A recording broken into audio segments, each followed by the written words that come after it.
So a while back now, I picked up this big old landscape rake. I got a plate that fits on the front of my mini skid steer, and I welded the two together to make it a front end mini skid steer landscape rake kind of dealio. The rake kind of spins forwards or backwards, but usually I use it for pulling stuff. I used it to tune up the driveway at our old place, you know, kind of get rid of the high spots and even things out. And it was okay for that. Maybe not as good as like a box blade or something, but it was better than what I had. But what I started to realize over time about the landscape rake is that, like all rakes, what it does is accumulate little teeny bits of things until you have a lot of bits of things. Kind of pulls everything one way into a big raked up pile. That's like it doing its job.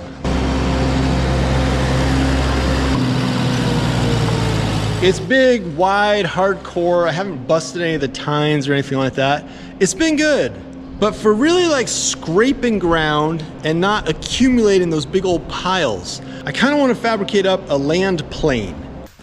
So I got the heaviest, thickest gauge angle iron I could possibly find. I poked around the interwebs, looked at all kinds of different designs. After looking at a bunch of different examples, I kind of decided I was just gonna do the angle to scrape the ground, at least for now. If it needed some flat bar up front or little scrapers on the bottom or chains or whatever, I could always add that later. I just wanted a simple way to scrape, not rake, scrape.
Before I burn this, I feel like I just gotta check, like my depth is like 5 to the bottom. This can be another inch, so let's call it 6. Just to make sure I'm making good ground contact. Yeah, so like 4.5 is really all I need. So I just kind of make sure it's, you know, like down low enough, like touch the ground, so you're not, you know. All right, so at this point of the project, this is where stuff just kind of went south and I screwed up. It's weird to watch this and see it just happen so obviously, but at the time I was like thinking about different things, like my angles being square and everything being welded just right, that I neglected to notice the complete screw up that I put this plate, like the attachment plate for the mini skid steer, I put it on completely backwards. So there's ultimately in the end, like when this whole thing's built, there's no way to attach it to the machine. You know, it's like that brilliant of a mistake.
I got kind of carried away. That was pretty sweet.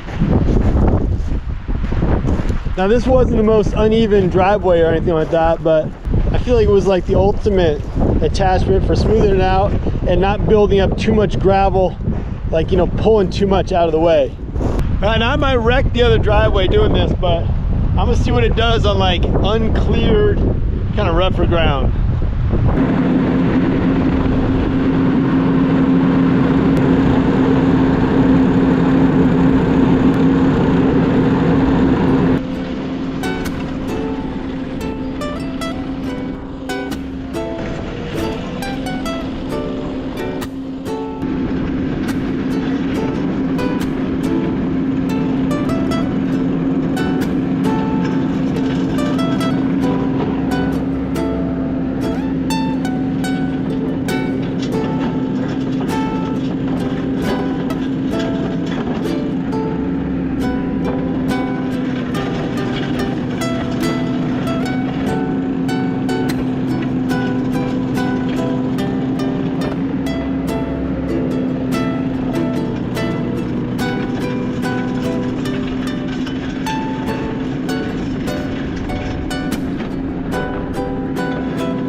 All right, now this is like a driveway that hasn't been gravelled or dealt with at all in like probably 20 years.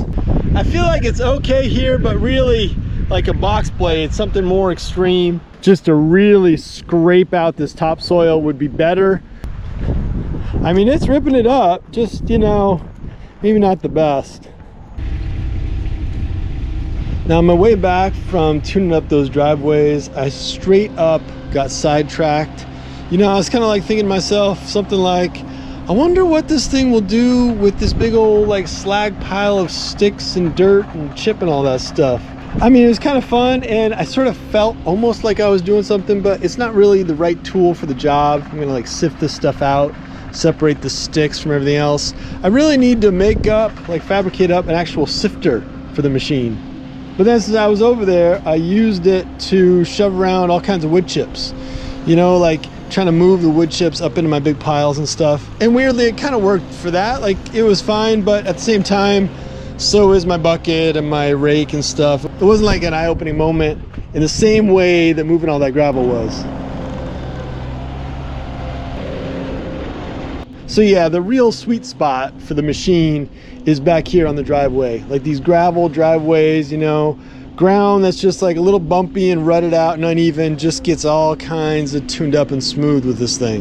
And I should say that I wasn't even really sure if the attachment would work moving forward, you know, because the mechanics of the machine sort of prefer back dragging. It's just kind of the way it works. But if you're not worried about hitting something, like really banging into something, it's pretty much the same deal moving forwards and backwards. All right, so another test that I put the land plane to was back behind my buildings. I've got like this little section. It's like where this former garden was. I'd already kind of smoothed it up. There's kind of grass growing in there and stuff, but it's still pitted out and uneven, and just one of those areas where you mow over it and you really know it. Like, it's just kind of bumpy and stuff. So I dug into the sod and the dirt, and after a bunch of passes, you know, just like back and forth, this too got tuned up with the plane. And then I also hit the area in front of my buildings. This is like another stretch of ground that I've been kind of gnawing at recently with my big old rake attachment and my bucket and just about everything else, you know, just kind of trying to smooth it out, but every time I do, it gets like a little bit uneven someplace else. And the deal with the land plane is that it just levels and smooths and tunes. It's just what it does. Yeah, you got to make multiple passes. It's not like super wide. I kind of wonder if I should have made it wider. And maybe like a small detail, but if you sort of tip it forward, you can also scoot stuff and kind of plow stuff around. Maybe not as good as the rake, but you know, I had like a bunch of scrabbly stuff I wanted to push out of the way, and it even worked for that.